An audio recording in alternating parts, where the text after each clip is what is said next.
Hi guys, welcome back to That Effing Guy. Today we're going to discuss the confirmation of the Fantastic Four's arrival to the MCU. So obviously we had the Disney Investors Day like halfway through December. I've done the Star Wars video, I've started my breakdown of all the Marvel stuff being announced, but I kind of wanted to do the Fantastic Four as a separate video, just to basically, because there's just so much to talk about. Like, obviously the Fantastic Four was obviously part of the Fox universe. Fox got bought over by Disney, and now Marvel's first family are going to be introduced into the MCU at some point. You all know, if you've been a fan of this channel and if you know me in general, the Fantastic Four is like one of my favourite superheroes of all time. Their long-awaited return to the big screen, done properly this time with the MCU, and Kevin Feige confirmed this during Investors Day mid-December that Jon Watts, director of Spider-Man Homecoming, Spider-Man Far From Home and Spider-Man the live-action Spider-Verse will be directing the Fantastic Four. He will be bringing the Fantastic Four to the MCU. How would you explain like their absence for like the last 40, 50 years or so? I think Paul Rudd via Ant-Man 3, which is Ant-Man and the Wasp, Quantumania, sorry, which again will be directed by Peyton Reed. I think they were going to bring the Fantastic Four into that via the quantum realm, or maybe be introduced through the multiverse into Doctor Strange 2. Jon Watts is a great director. I mean, he's brought this fun, youthful kind of feel to the Spider-Man films, MCU Spider-Man films. They also have a dark tone to them. I hope it's not too late. I hope fans are excited. I mean, I've seen on Twitter and Instagram and YouTube that fans are excited, but you've also got that bit of that thing in 2015. I can see why people would be put off with Fantastic Four. I mean, after that 2015 film. Hi guys, I wanted to just cut in there. I'm wearing a different t-shirt because I'm actually currently editing my Fantastic Four video. I wanted to just kind of like, I don't know, the next part of the video didn't make sense. It kind of went from me confirming the Fantastic Four to me being like, who will I cast as a Fantastic Four? And it just didn't sound good on the audio, so I'm having to cut it out and include this scene. So obviously I am jacked to the tits for the Fantastic Four film. I cannot wait to see it happening. And I wanted to kind of clear this little bit up because it just sounds like I'm being kind of like, this is who I want and that's it. So the guy who I've cast as Mr. Fantastic is a no-brainer, if you know me. He is my ideal Mr. Fantastic. I'm not saying, and I want to make this clear, I never made it clear in this video, but the cast that I've chose, I'm not necessarily saying if they don't cast these people, I'm not watching the film. I'll be happy to see anyone take on the roles of Mr. Fantastic, Sue Storm, The Thing, Johnny Storm and Doctor Doom. But yeah, also here's a little game. Take a shot every time I say fantastic. Like, I didn't actually realise the puns in this next clip, in this next section of my video. So here I go back to myself, and we're going to talk about who I would cast as the Fantastic Four and Doctor Doom. John Krasinski. I love that man. He is Mr. Fantastic. I mean, obviously there's been several pieces of glorious fan art. One being a poster of himself, and then one with Emily Blunt, his real life wife, and there's been an envision of her being the Invisible Woman, Sue Storm, which again is a tremendous piece of casting. John Krasinski, it's a no-brainer. He is the only one that I want as Mr. Fantastic. That's it, just him, and that's all. Seriously, that is it. Nobody else, just him. Emily Blunt, obviously I want as Sue Storm. I'm not massively fussed if she doesn't make it, she doesn't get cast. Other examples I have is Samara Weaving. She's fantastic. I like her, I really like her. And Mackenzie Davis, who played Grace in Terminator Dark Fate. Not a great film, but I liked her character. I think she's got more to give. But yeah, so they two would be a good replacement if Emily Blunt doesn't take on the role of, Sue Storm, aka the Invisible Woman. My camera just cut out there, so I have to revert to my phone. So we're now closer for comfort. Next in line is Johnny Storm, Sue Storm's little brother.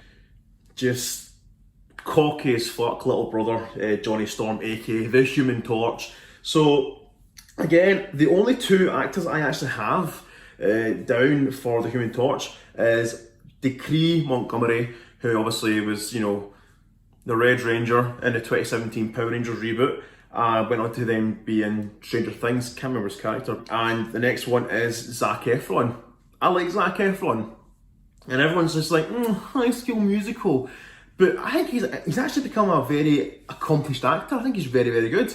And the two of them have that kind of hot-headed kind of likability to be like those kind of cocky kind of like, you know, flame on! And I think they're very, very, very good.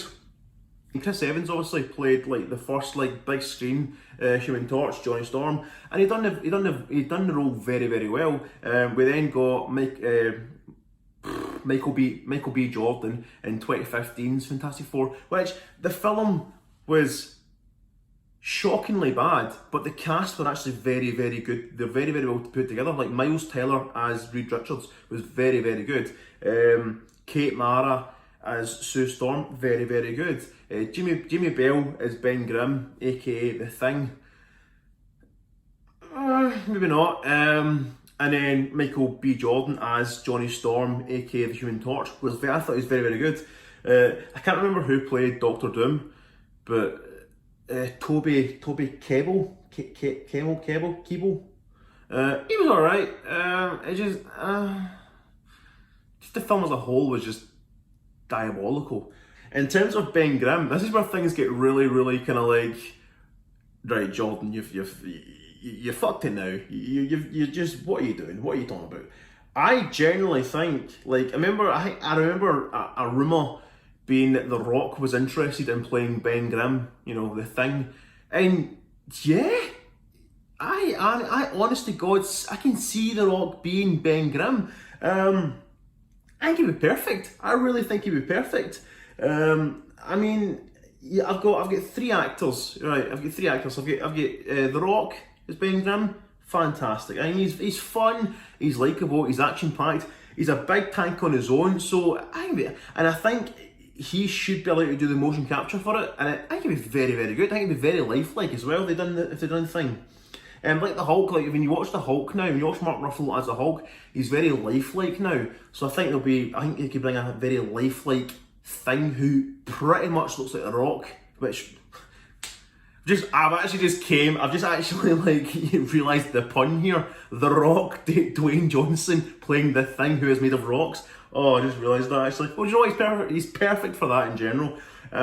My next one, and I know people will be like, oh, for fuck's sake, Jordan. John Cena. I like John Cena. I think John Cena would actually be really good as well at playing Ben Grimm, aka, you know, The Thing. I was going to say The Rock there. And my last one is probably the most controversial one. Seth Rogen. Like, see Seth Rogen, he's like, when you think about The Thing, when you think about Ben Grimm is like the heart of the Fantastic Four. He has the heart of the family.